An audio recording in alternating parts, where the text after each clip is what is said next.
Pastor, eu queria entrar num outro assunto que é a respeito dos livros da Bíblia, os cânons bíblicos. Por que alguns livros foram excluídos? E por que tem os apócrifos? Por que os apócrifos não são considerados livros inspirados por Deus? O que aconteceu com isso? Na verdade, nós temos na Bíblia protestante 66 livros que chamamos de sagrados. Santos, inspirados por Deus. 66. O católico vai dizer que tem 7 livros a mais. Para eles, são 73 livros. Protestante, 66. Os católicos, 73. Os judeus, 22. Que é só o Antigo Testamento, no Só o caso. Antigo Testamento. Só que no nosso Antigo Testamento tem 39 livros. O judeu tem 22 livros. Só que nós temos, protestante, o mesmo conteúdo que os judeus. Não o mesmo número de livros. Ele deu um exemplo de 2 Reis, não foi? Isso. Para nós, primeiro livro dos reis é um livro, segundo livro dos reis é outro livro. Para o judeu é um livro só. Para nós, primeiro Samuel é um livro, segundo Samuel é outro livro. Para o judeu é um livro só. Então vai diminuindo o número de livros, mas a quantidade de material, de produto, é o mesmo. Já a Igreja Católica não. A Igreja Católica tem 7 livros a mais, que foram considerados Bíblia Sagrada somente no movimento de pós-reforma protestante, no Concílio de Trento, século XVI e XVII. E não foi oficializado pelos judeus, porque a diferença de 7 livros está no Antigo Testamento. Antigo Testamento é um conteúdo judeu. Quem decide o que é sagrado ou não do Antigo Testamento é o judeu. E existia um concílio, primeiro e segundo século, chamado Concílio de Jamnia. Jamnia é uma cidade, onde judeus se reuniram para decidirem quais livros são sagrados ou não. Os judeus decidiram por 22 livros. Flávio Joséfo, historiador do primeiro século, defende isso. Jerônimo defende isso, que é o autor da Vulgata Latina. Atanásio, que é o pai da ortodoxia católica, também crê que os judeus estavam certos em 22 livros. E nós seguimos o cânon judaico do Antigo Testamento. O Novo Testamento também foi firmado em 2 concílios, concílio de Hipona e concílio de Cartago, no 4º século. Esses 2 concílios firmaram 27 livros como sagrados no Novo Testamento. E aí católico e protestante concordam. Quais são os critérios do Novo Testamento, por exemplo? Livros escritos por apóstolos, livros escritos por alguém próximo aos apóstolos, livros que não entram em contradição com o restante das Escrituras e textos, cartas, que eram reconhecidas nas igrejas dos primeiros séculos. Esses concílios não decidiram simplesmente a ferro e fogo qual texto era canônico ou não. Eles reconheceram as cartas que as igrejas reconheciam, porque a gente não tinha Bíblia fechada, a gente tinha carta que Paulo escreveu a uma cidade, carta que Paulo escreveu a outra cidade, o Evangelho de Mateus, que era circular, o Evangelho de João. Então essas cartas estavam circulando nas igrejas dos primeiros séculos. O Concílio de Cartago e Hipona sentaram, reuniram e decidiram reconhecer como sagrado as cartas que as igrejas dos primeiros séculos já tinham como doutrina. Foi assim que aconteceu a formação do cânon. Então é possível ter alguns livros perdidos? Eu creio que... Não, eu tenho certeza que vários escritos dos primeiros séculos não estão no cânon. Tenho certeza. Eu tenho certeza, por exemplo, na nossa Bíblia, nós temos 2 cartas de Paulo aos Coríntios. 2 cartas. Só que eu sei que Paulo escreveu uma carta antes da primeira que temos. Ele disse na primeira carta dele aos Coríntios, já vos escrevi em carta. Cadê essa carta? Nós não temos. Mas eu creio que não faz falta. Porque eu creio na soberania de Deus, que decidiu, que uniu esses homens, que juntou esses homens, para autorizarem qual Bíblia qual texto é sagrado ou não. Então, vários escritos ficaram de fora. Vários. Mas eu não creio que eles eram inspirados. Esses apócrifos que você citou, são os 7 livros a mais da Igreja Católica, Tobias, Judite, 1º e 2º Macabeus, Eclesiásticos, Sabedoria e Baruque. Esses 7 livros são livros a mais, que a Igreja Católica tem, que os judeus não têm, e que os protestantes não têm. O movimento pós-reforma, o Concílio de Trento, vale a pena as pessoas estudarem o que foi esse movimento, tentando encerrar a reforma protestante. Mas nós já estamos aí há 507 anos comemorando a reforma protestante. Dia 31 de outubro foi 507 anos da reforma protestante. Pô, que legal. E eu queria entrar lá dentro sobre a questão do livro de Enoque. Como é que entra o livro de Enoque nessa relação? Não entra. O livro de Enoque não é sagrado. Eu nunca li, muita gente não tem acesso. É um conteúdo histórico. Até bom você falar disso. Os livros apócrifos, que são sem autoria certa, que também são chamados de deuterocanônicos, ou seja, foram colocados no cânon, na Bíblia, depois de seu fechamento. Olha para você ver, o cânon do Novo Testamento foi fechado no terceiro e quarto século, ok? Sim. Depois da Reforma Protestante, século XVI, é que esses 7 livros a mais foram considerados Bíblia. É claro que já existiam eles. Na Septuaginta, que foi um texto que Jesus usou, tinha os apócrifos, mas considerado cânon no movimento de pós-reforma. Esses livros não são demoníacos, não. Você pode ler eles, só que com um fundo histórico. Por exemplo, 1º e 2º Macabeus são livros excelentes para vocês compreenderem o que aconteceu no período interbíblico, ou seja, depois de Malaquias, o último profeta do Antigo Testamento, até Jesus Cristo. Tem uma lacuna de 400 anos. Entre Malaquias, o último escrito do Antigo Testamento, a Jesus Cristo, tem um período de 400 anos. O que aconteceu lá no Oriente Médio, em Israel, nesse período de 400 anos? O livro de 1º e 2º Macabeus conta.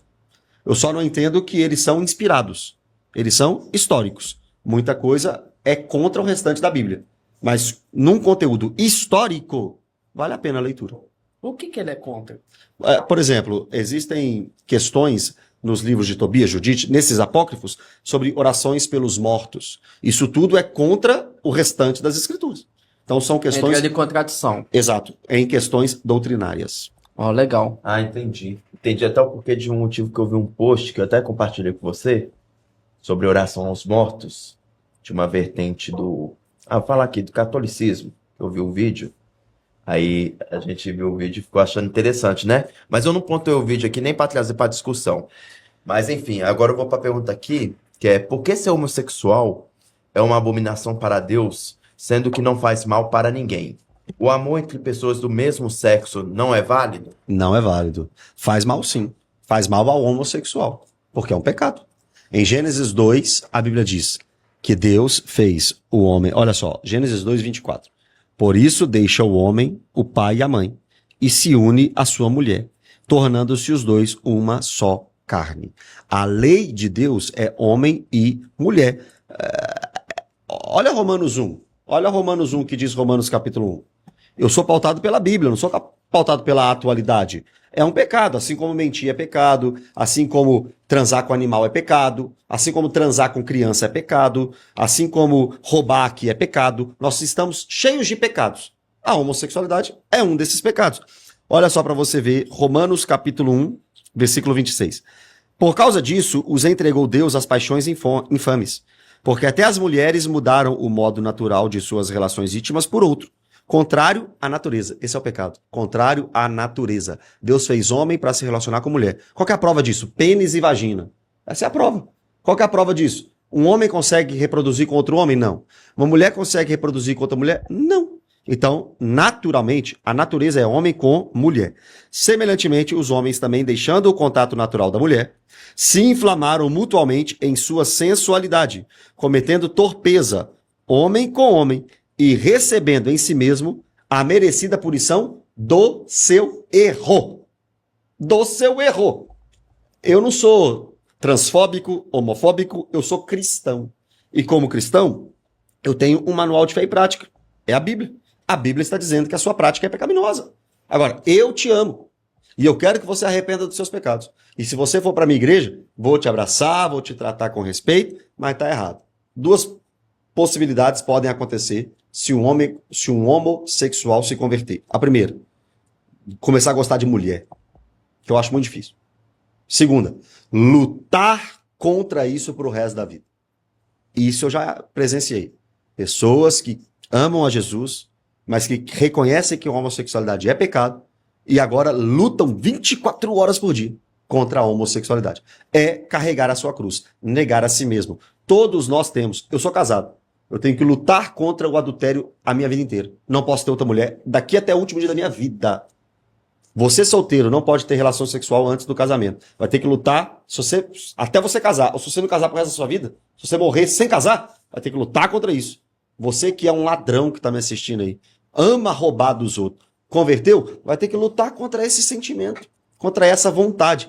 Isso é chamado na Bíblia de obra da carne. Todo mundo que converte vai ter que carregar uma cruz. Esse evangelho de que, eu converti, agora eu posso viver do jeito que eu quiser, isso não é bíblico. Isso não é bíblico.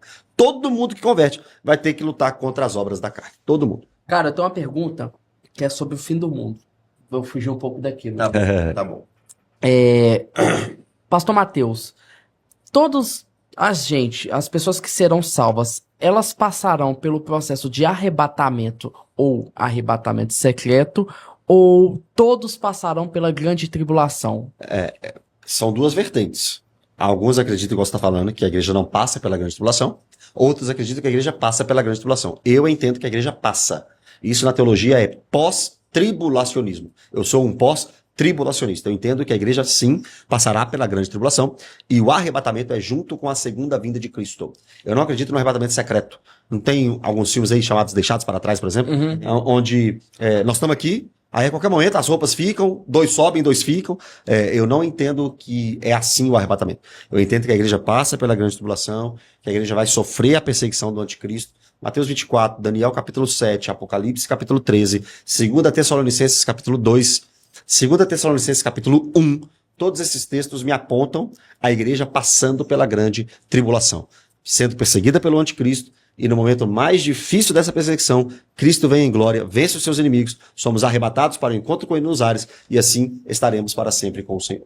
Mas nesse caso do arrebatamento, não tem uma vertente teológica que fala que o reinado de Jesus, os 1000 anos, serão aqui na Terra? Esse é o pré-milenista. Eles entendem que, após o final da tribulação, Cristo vem em glória e instaura um reino físico, diretamente de Jerusalém, no trono de Davi, seu pai. E este reino seria por 1000 anos, de forma literal, aqui nessa terra. Eu não creio assim. Eu entendo que esse número 1000, que só aparece em Apocalipse, é recheado de simbologia. Porque o Apocalipse é um texto, é uma literatura apocalíptica, onde números representam realidades, não são literais. Eu entendo que este reino, Apocalipse 20, representa o período em que Satanás não pode impedir o avanço do evangelho, a grande comissão, a pregação do evangelho está avançando, e as pessoas que morreram estão reinando com Jesus no céu. Estão agora louvando Jesus na sua parte material, o seu espírito está no céu. Isso eu entendo ser este período de 1000 anos. É um símbolo. Então a gente já estaria vivendo esse vivendo este período. Isso. Mas aí o pós-morte... Isso é chamado de amilenismo, tá? Sim. E tem o pré-milenismo, também é um debate na teologia. Mas o fato da pessoa morrer, ela já então já vai ter acesso ao paraíso? Outro debate. Alguns entendem que não. Alguns entendem no sono da alma. Morreu, perde a consciência e fica esperando a ressurreição. Eu não creio assim. Eu creio que quando você morre, o seu corpo está na sepultura, mas a sua parte imaterial do crente já vai para o céu. A parte imaterial do ímpio vai para o Hades, um lugar de tormento, já começando a pagar pelos pecados. Na vinda de Cristo, esses dois grupos são ressuscitados, eu entendo assim. Outros entendem as ressurreições separadas, mas eu entendo em um dia só, crente e ímpio. Quando forem ressuscitados, com os corpos, os ímpios serão lançados no lago de fogo e enxofre. Os crentes entrarão no novo céu e na nova terra. É a eternidade. Eu creio no estado intermediário. Eu creio que depois da morte existe consciência. A história do rico e do Lázaro mostra isso. As almas dos decapitados clamando por justiça mostram isso em Apocalipse. Paulo disse que queria deixar esse corpo e habitar com o Senhor. 2 Coríntios 5:8. Filipenses capítulo 1, Paulo disse, o viver é Cristo, morrer é lucro. Que ele queria partir e estar com Cristo, o que era incomparavelmente melhor. E outros textos também mostram uma vida após a morte.